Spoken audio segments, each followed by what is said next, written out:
Donc je m'appelle, je répète, hein, je m'appelle Inès Stankiewicz, je suis hypnothérapeute, je suis psychopraticienne, je pratique la thérapie familiale, la thérapie de couple et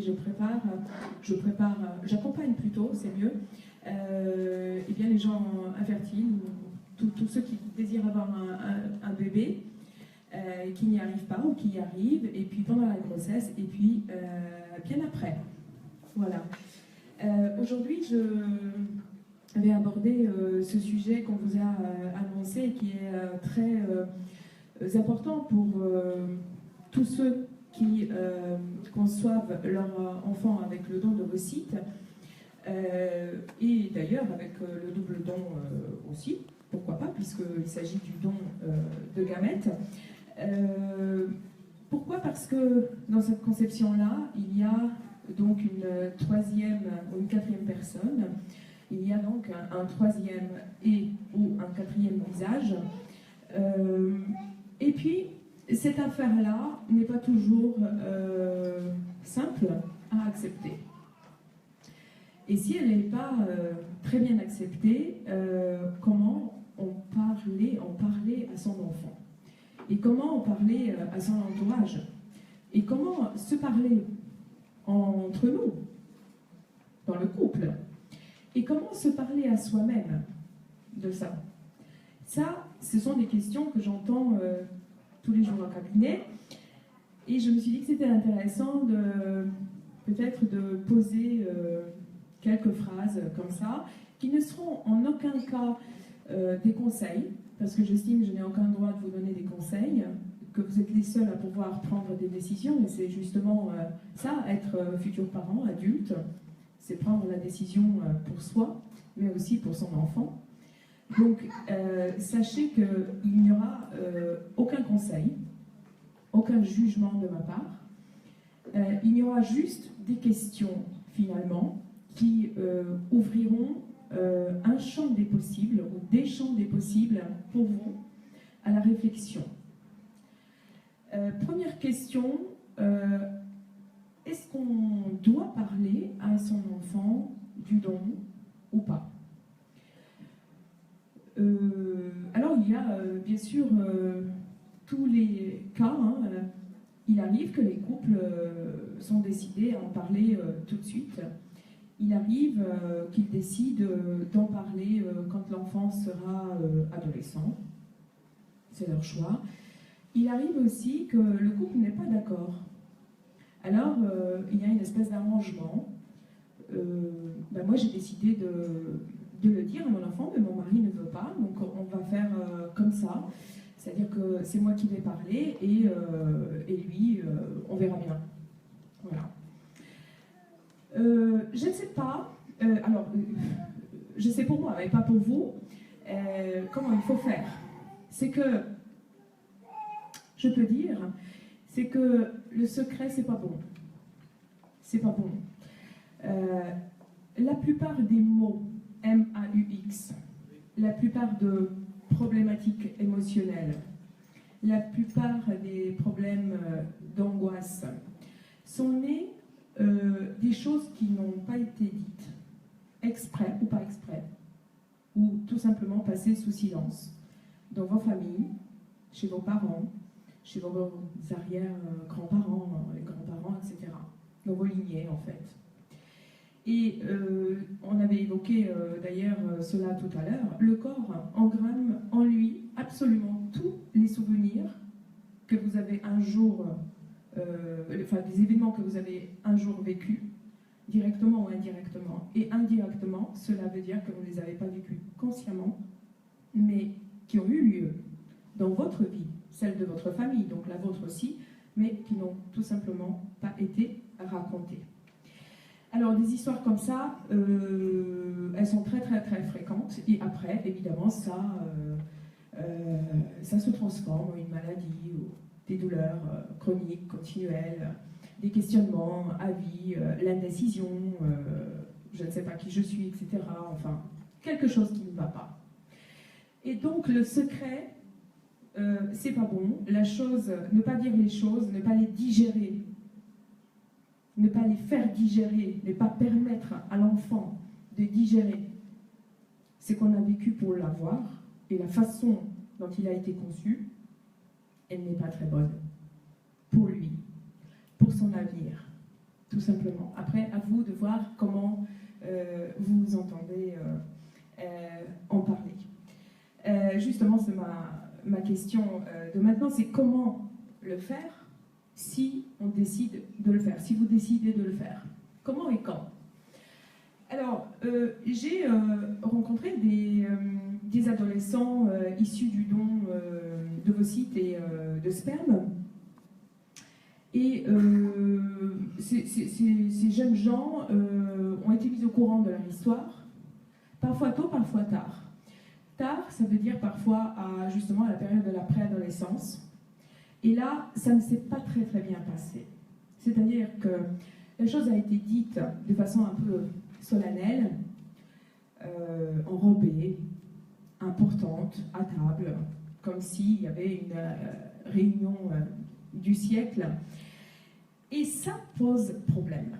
Ça pose problème parce que cette personne qui est préadolescente, qui a déjà la capacité de comprendre, de raisonner, elle se demande, elle se dit c'est bien que mes parents me disent ça, voilà, j'en suis heureux, mais je ne comprends pas pourquoi ils ne l'ont pas fait avant. Si ça n'est pas grave, si c'est une si belle histoire, pourquoi ils me l'ont dit que maintenant?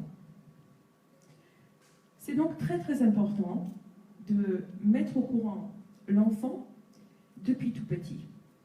Si cet enfant n'a pas de capacité de mnésique, s'il n'a pas de mémoire consciente suffisante, il a une capacité de mémoriser grâce à son inconscient, et croyez-moi, son corps s'en souvient. Et même s'il ne peut pas en parler, comme moi là je parle, comme vous en parlez, quand il sera plus grand, il va pouvoir dire les choses de façon suivante.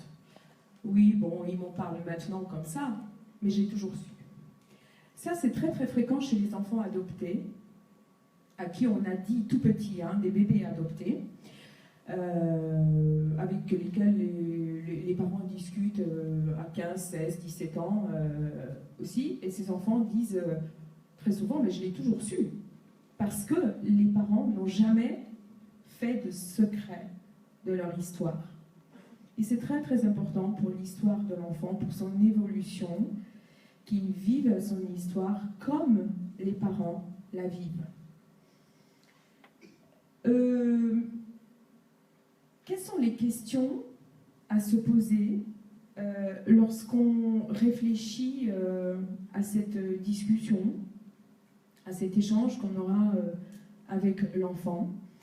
D'abord, alors je ne vais pas faire de liste de questions hein, que vous devez vous poser, c'est juste, je vais juste donner comme ça des réflexions. D'abord, il faut se parler avec soi-même, c'est-à-dire oser se poser la question comment j'ai envie que l'enfant apprenne son histoire. Comment j'imagine mon enfant plus tard vivre avec cela. Et ça, c'est un travail d'imagination, de réflexion, se voir dans quel état j'aimerais être quand je vais lui en parler. Et se poser la question, comment moi j'ai vécu tout ce processus, comment j'ai pris la décision de le concevoir ainsi, comment nous, tous les deux, s'il y a deux parents, nous avons pris cette décision et comment nous nous sommes mis d'accord pour aller jusqu'à là, pour donner la vie. Si vous êtes OK avec toutes les réponses, moi je veux dire, si vous, ça s'appelle l'écologie. Si vous êtes OK avec toutes les réponses, si vous êtes bien, ça ira tout seul. Mais vous devez être bien avec ce que vous avez vécu.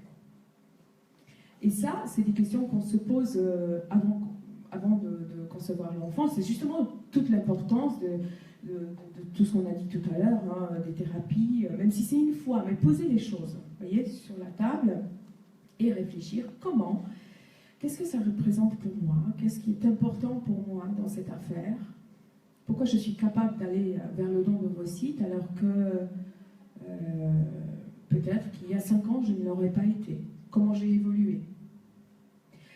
Et ensuite, parler entre vous, si vous êtes en couple, pour tout simplement échanger sur vos vécus respectifs et découvrir comment l'autre aborde ce sujet-là, comment il se positionne vis-à-vis de cela, comment se fait-il que moi, je suis capable de parler à mon enfant et mon époux, non.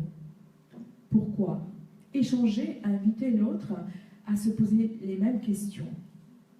Et ensuite, fusionner les deux histoires.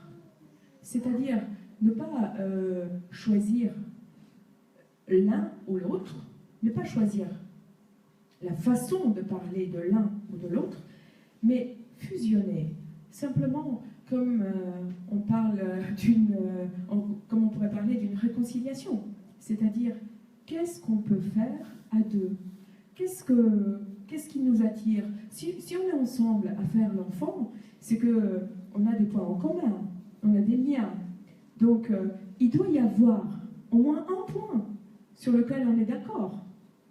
Et partir de ce point-là, pour faire comme une petite boule de neige, pour faire un centre de cette histoire de l'enfant. Donc, c'est très important, alors je disais tout à l'heure, hyper important d'avoir tout de suite des réponses. L'important, c'est de poser les questions. Les réponses peuvent prendre du temps. Elles peuvent venir demain, de façon intellectuelle, en réfléchissant. Vous pouvez en rêver, vous pouvez les avoir 6 mois plus tard, ou même quand l'enfant sera né. Et donc là, j'arrive à la question de la confiance. Poser les problèmes et faire confiance.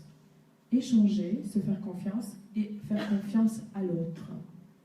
Et tout doucement, avec les 9 mois de la grossesse, avec le temps que vous aurez passé ensemble avant, cette préparation, les choses vont se mettre en place, un peu comme les Lego, vous savez, par-ci, par-là, un jour ou l'autre. Et vous allez y arriver. Quels sont les éléments à ne pas oublier dans cette préparation-là?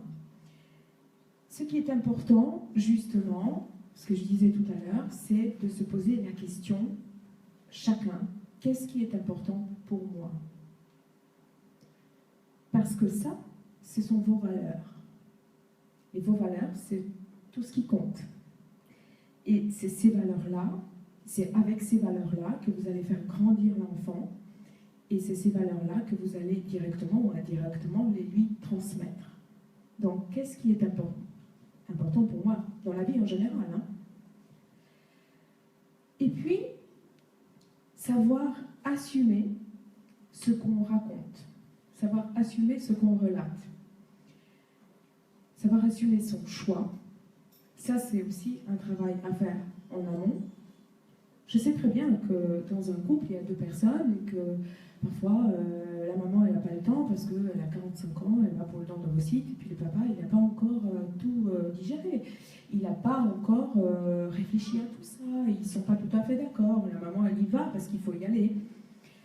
Donc, prendre un peu de temps de réfléchir, pour réfléchir ce qu'on est capable de faire, c'est qu'on est prêt à accepter dans cela, et c'est qu'on fait juste parce qu'il faut le faire, vous voyez, pour vraiment assumer ce choix de la conception, pour que la façon dont vous parlez à l'enfant devienne tout simplement naturelle, pour que l'enfant va le sentir de toute manière. Si vous parlez seulement parce qu'on vous a dit qu'il faut le faire, etc., ou parce que la maman, elle veut parler, c'est vraiment...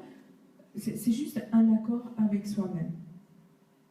Assumer ce qu'on a choisi pour cet enfant, pour soi d'abord, puisqu'on devient parent d'une autre manière aussi, mais assumer l'histoire qu'on a choisie pour l'enfant.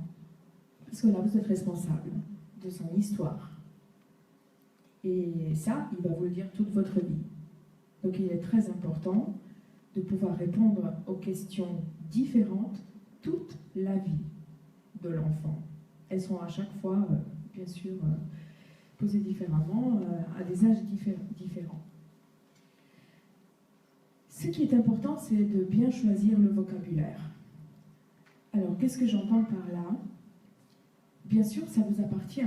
Il y a des couples, des mamans, des papas qui aiment parler des faits. Il y a des bouquins qui sont vendus à ce sujet, de belles histoires. Pourquoi pas?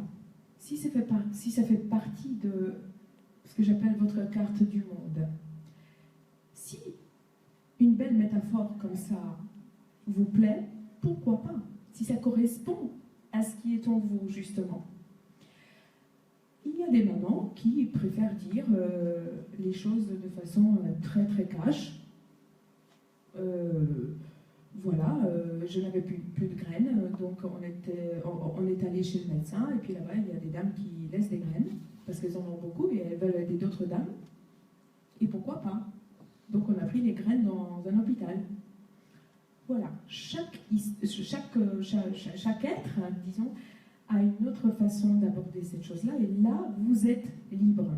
Ce qui est important, c'est que ça vous ressemble. L'enfant sentira.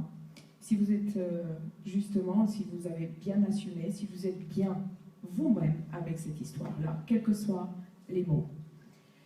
Ensuite, je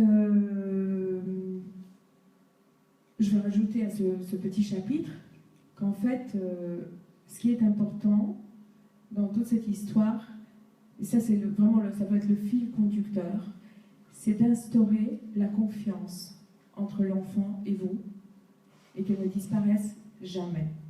S'il y a la confiance, ça se passera bien. Et l'enfant le sentira. Je suis partisane de ne pas faire de discours solennels, tout simplement parce que cet enfant, il ne demande qu'une chose, c'est de venir dans la vie, et pas dans quelque chose de un peu comme du théâtre, vous voyez, où on fait des déclarations à haute voix comme ça. Je pense que c'est bien que cette histoire fasse partie de la vie quotidienne. Mais d'un autre côté, je ne suis pas partisane d'en parler tout le temps. Ne pas en faire des tas. Pourquoi? Parce que si à chaque fois quand vous discutez, quand vous regardez l'enfant, que vous voyez qu'il ne vous ressemble pas, vous direz que tu viens de loin ou je ne sais quoi, enfin j'invente. Ça va pas être bon pour l'enfant non plus, parce que c'est comme ça qu'il va se sentir une fois de plus et différemment stigmatisé et isolé de la même façon. Donc, en parler naturellement, de temps en temps, sans en faire des tas, comme quand on fait un enfant naturellement.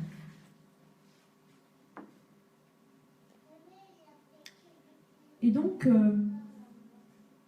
je me dis que finalement, ce qui est important, c'est pas non plus de faire des réunions quotidiennes, hein, c'est simplement répondre aux questions. Les enfants, ce sont les champions dans toutes ces histoires d'apprentissage de l'histoire familiale, parce qu'ils vous posent des questions, en fait.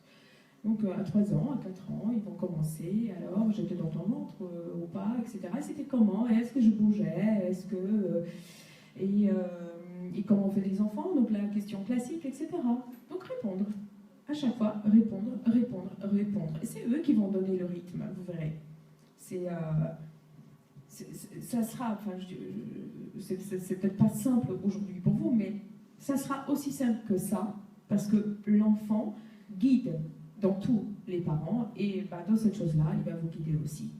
Vos réponses ne sont peut-être pas les mêmes que les réponses d'un parent qui a conçu naturellement, mais pour lui, ce seront les vraies et les bonnes, parce que c'est son histoire.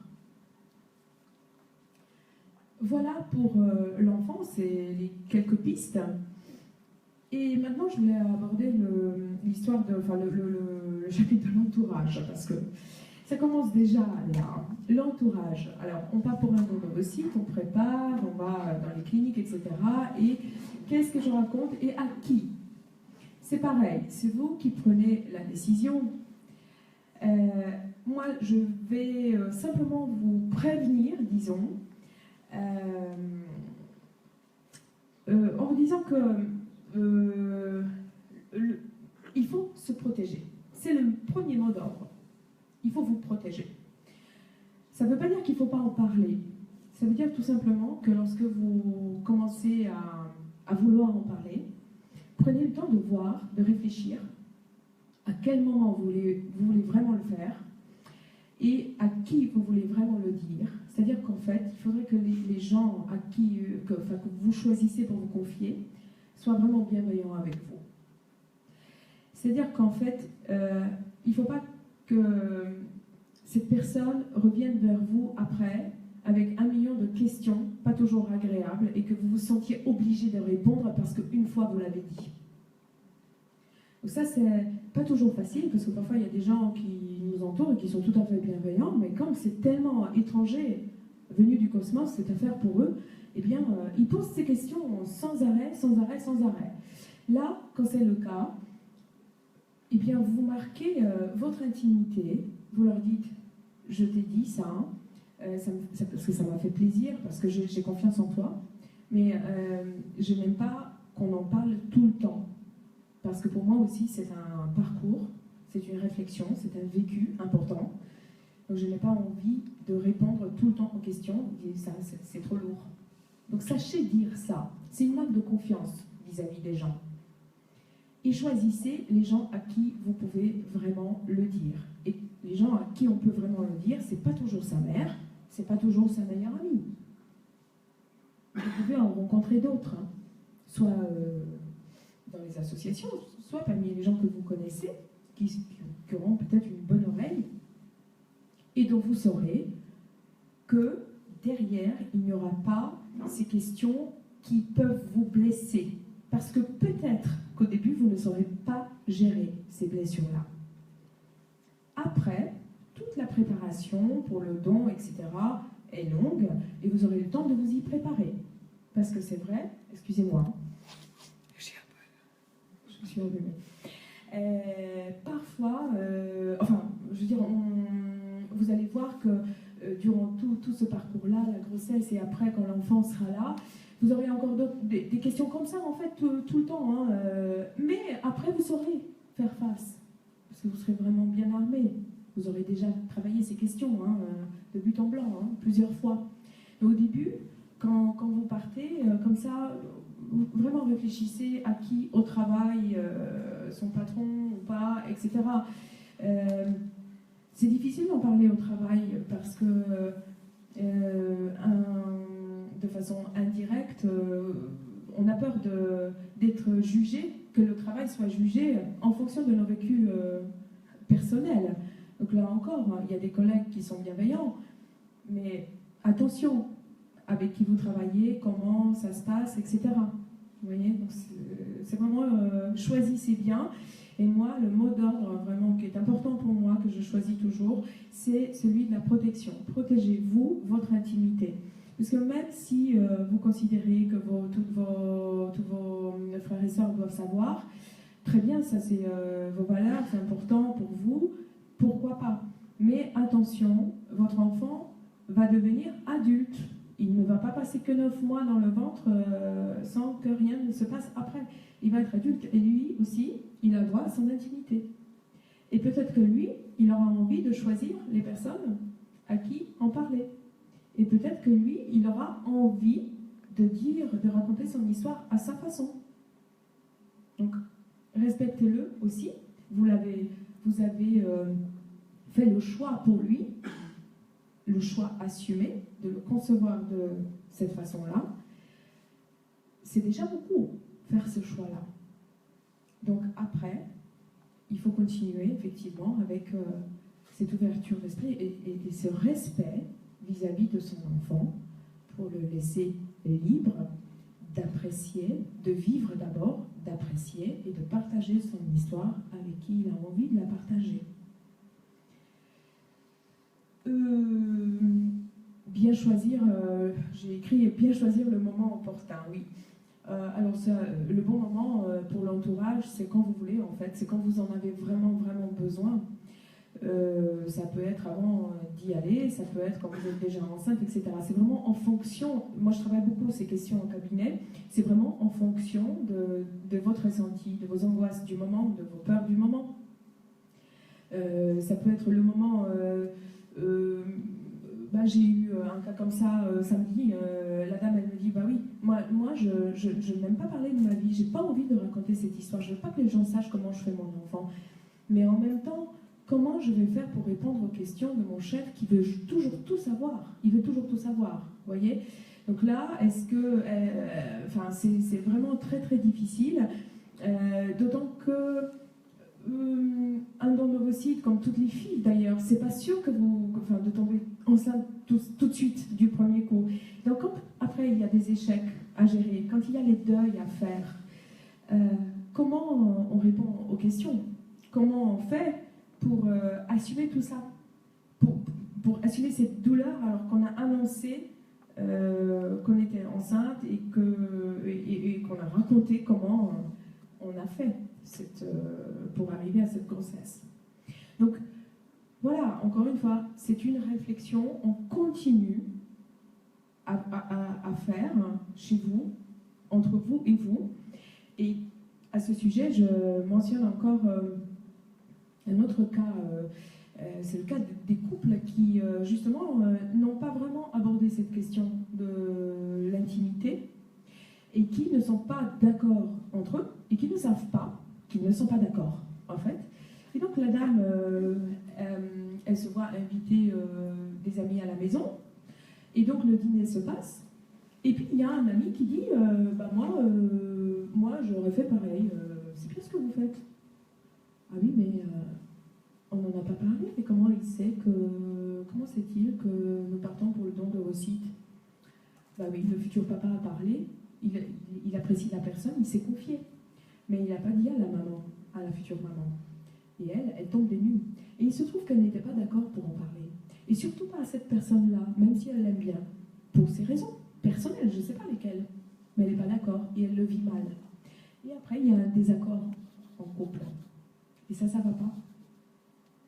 Parce que cette personne qui a appris, déjà, elle va garder ça. Et quand l'enfant sera né, elle va le regarder d'une façon, et pas d'une autre. Ça, c'est l'image inconsciente. C'est un miroir qu'elle va lui renvoyer, cette personne-là, à l'enfant. C'est pas très cool pour l'enfant non plus. Vous voyez? Donc il faut être d'accord aussi, assumer ce qu'on veut dire à qui et être d'accord. En tout cas, sans parler. Échanger à ce sujet-là pour que confiance il y ait dans le couple aussi. Et donc, dernier point, c'est la fratrie existante. Il y a des couples qui font un deuxième enfant, et il y a des couples aussi qui... Alors là, c'est effectivement le cas de la fratrie existante, mais il y a encore un autre cas. On a fait un enfant ou deux, d'ovocytes, et puis hop, la dame tombe enceinte du troisième, naturellement. Et là, il y a un problème parce que ce ne sont pas les mêmes enfants. Enfin, c'est ce que les gens disent. Je ne sais pas s'ils ne sont pas les mêmes, mais c'est justement leur vision, leur vécu qui fait que ces enfants sont les mêmes ou pas. Mais effectivement, en pratique, ils n'ont pas la même histoire. Et donc, comment faire avec une fratrie qui est là et qui est déjà là? Moi, je crois qu'il faut tout simplement que cette fratrie vive l'histoire aussi. Si ce bébé à naître doit être leur frère ou sœur, qu'il en soit ainsi. Que les frères et sœurs qui sont déjà là vivent l'histoire. Alors bien sûr, vous allez trouver les mots adéquats, parce que si ce sont des enfants, il faut leur parler le langage adéquat. Mais faire secret vis-à-vis de la fratrie, c'est pas bon non plus. C'est toujours la même affaire. Donc, les laisser évoluer, grandir avec cela.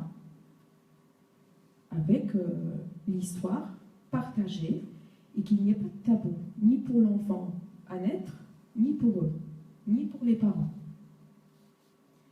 Et c'est pareil avec les enfants qui sont nés après.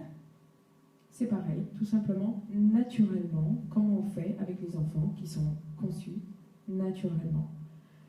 Pas faire de tas, mais pas cacher non plus. Avec un langage du quotidien, encore et encore. Il y a des couples qui font participer les frères et sœurs qui sont déjà là, à ces histoires-là.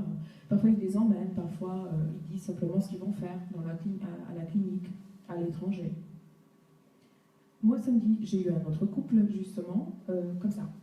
C'est-à-dire, le petit garçon, il a 8 ans, il est déjà là, et lui, il a dit à la maman, enfin aux parents, moi, je ne veux pas de frère ni de sœur. Parce qu'ils lui ont raconté l'histoire. Moi, je ne veux pas. Mais est-ce que c'est à l'enfant de décider? Pour les parents. Ça encore, c'est un autre cas. Vous voyez? On peut se poser toutes ces questions-là. Et vous les poserez si vous avez déjà des enfants. Mais c'est un travail à faire avant l'arrivée de cet enfant. Parce que parfois, on peut laisser cet enfant s'exprimer. C'est d'ailleurs important qu'il puisse s'exprimer. Parce que ça le concerne aussi. C'est aussi son histoire. Mais la décision, je ne sais pas si elle lui appartient. Et donc ça renvoie encore à une autre difficulté. Les parents qui doivent décider de concevoir pardon. S'il ne veut pas, et en plus, l'autre enfant il va être conçu comme ça ne va pas aller du tout. Et la dame m'a dit, moi, mon fils, je sais qu'il a mes gènes, hein. Alors, tout est pardonné. Hein. S'il ne travaille pas à l'école, tout est pardonné. Mais l'autre enfant, comment je vais faire pour lui pardonner s'il n'est pas bon à l'école? Parce que là, ça ne sera pas mes gènes. Donc là, effectivement, là, elle peut avoir toute cette réflexion-là, elle a toutes ces questions-là, parce qu'elle a choisi cette vie pour lui. C'est elle qui a choisi sa façon de le concevoir. Donc forcément, ça la renvoie à sa responsabilité. Oui. On peut accepter tout de l'enfant qui vient naturellement, mais pas toujours tout de l'enfant qui est conçu différemment, parce qu'il ne fait pas partie de nos gènes et que nous avons eu une part de décision, une décision d'ailleurs entière, à prendre. Donc toutes ces questions-là, voilà, c'est bien de réfléchir, de vivre avec elles, de dormir avec elles, voilà, au quotidien comme ça, et puis d'essayer d'y répondre avec le temps. Et je répète, donner aucune réponse à personne, parce que chaque vie est différente et vous avez chacun votre carte du monde. Merci.